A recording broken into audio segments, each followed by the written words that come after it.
There is still no winner in the U.S. election, but there are some encouraging signs for Democratic challenger Joe Biden. The former vice president has picked up wins in some closely fought states. President Trump, meanwhile, is facing an increasingly difficult path to win re-election. He's launched legal challenges aimed to stop vote counting in several tight races, a call echoed by his supporters. In Arizona, a group of Trump supporters have been gathering to protest the ongoing vote counting there. That race is neck and neck, though several news outlets have reported Joe Biden has flipped the battleground state. Trump has made unfounded allegations of voter fraud and on Wednesday accused Democrats of trying to steal the election. So here's a look at the results so far, with some closer attention given to states that have yet to declare a winner.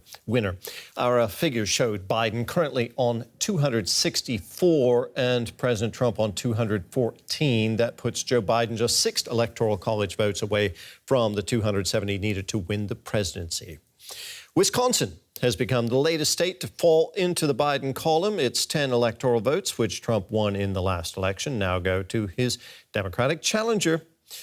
That brings us to Nevada, which has exactly the 6 votes that are on offer that Biden needs for the White House. He currently has a slim edge in that state. In Georgia, meanwhile, 16 electoral votes are on the table, with Trump leading the way. But his margin has narrowed in the state. The Trump campaign has filed a lawsuit alleging that ineligible late absentee ballots may have been added to the count. Pennsylvania is the biggest prize still up for grabs with 20 electoral votes. The president currently holds a narrow lead there, but again, remaining mail ballots are expected to favor the Democrats. Well, the wire service AP, which is our main source for election data, shows Biden has taken Arizona, but some other major news agencies have not yet called that state, so there's still a bit of a question mark there. Now, the bottom line at this point, vote counting is still underway, but the path to victory appears to have narrowed for President Trump. Let's get a live update from Washington now. Our chief political editor, Michaela Kufner, is standing by there. Michaela, votes are still being counted. Are things any clearer now than they were 24 hours ago? Well, we're clearly seeing a tendency that Joe Biden is actually at least narrowing the margin where Donald Trump is ahead in several contested states, although it still does remain a nail-biter. And with many networks not having called Arizona yet, the focus is on Georgia and Arizona as the potential ticket to reach 270 for Joe Biden. That also explains why Joe Biden came out earlier today and said he was confident that he would win.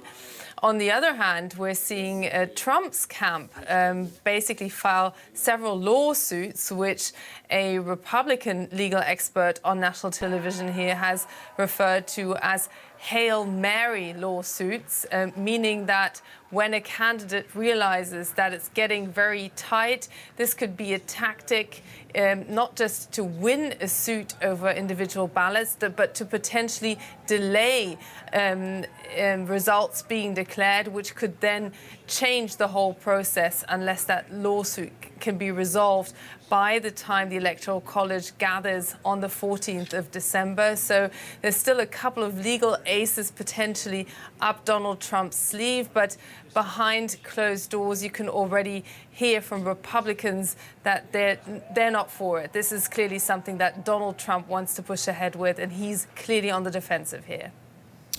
Yesterday, Michaela, the discussion was very much about Midwestern states.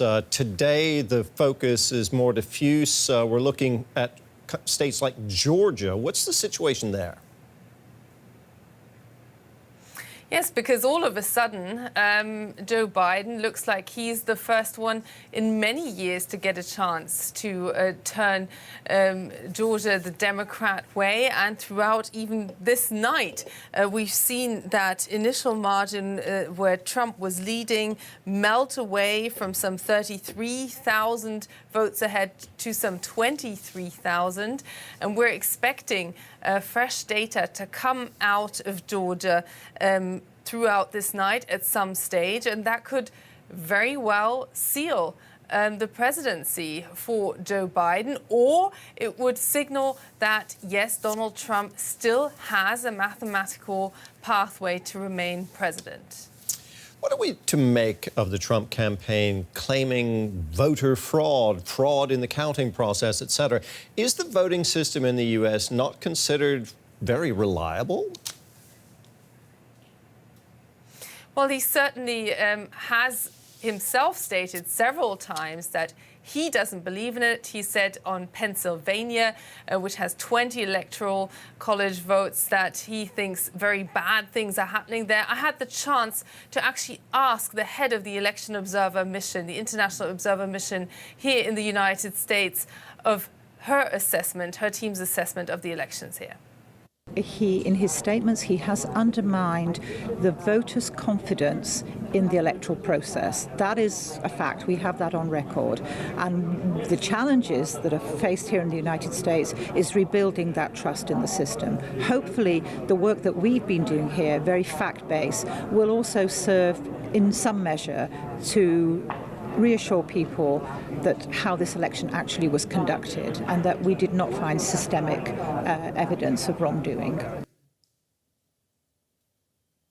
She was stating there that Donald Trump is at least partly to blame for many people having their trust in the system undermined here, and that also is quite clear from the written statement that came out. At the same time, the international observers gave the electoral system and how it was run throughout these elections, including the very high level of transparency, top marks. So Donald Trump really will have to put in some effort to push forward with that narrative to undermine confidence here.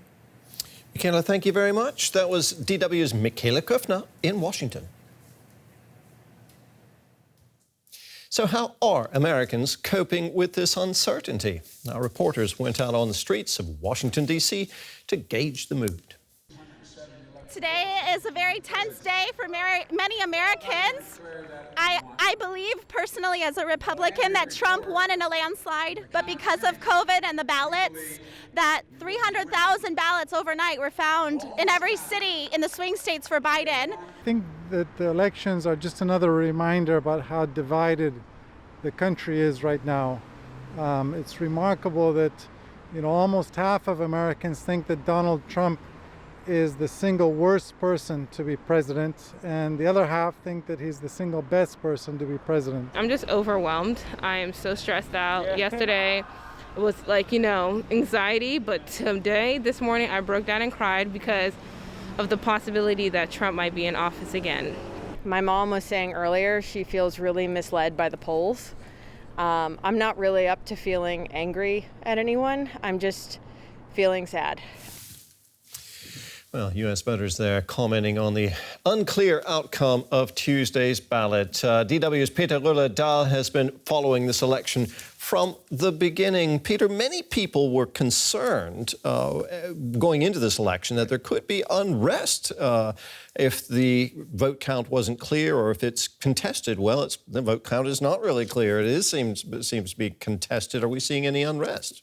Well, we definitely saw, a lot of preparations for that. A lot of cities boarding up more or less in anticipation of, violent clashes. We didn't really see a lot of that yesterday in the immediate wake of the election results coming in. But as the race has gotten tighter, we are seeing to see pockets of, if not unrest, at least, increasing tension, protest outside several election centers. In Michigan, we saw pro-Trump supporters crowd an election center there.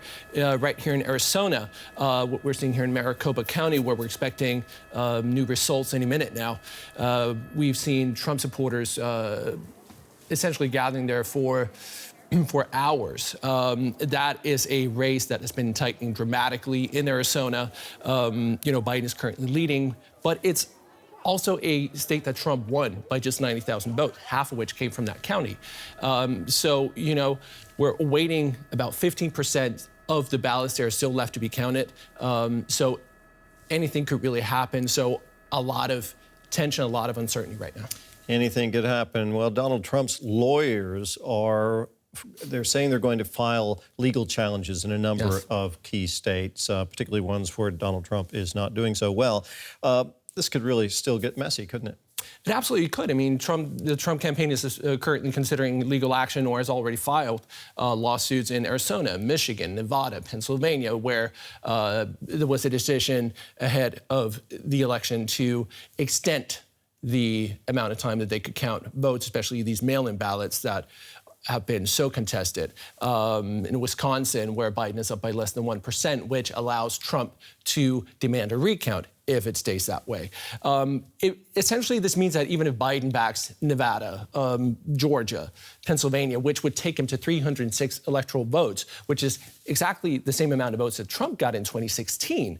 Biden currently has a popular vote lead of more than 3.5 million. By any measure, that would be a very decisive victory. But it could popular still vote does not count. It does not election. count. But even if he wins all these, gets to 306 electoral votes or more, we could still see. It could still take weeks before we see an official result.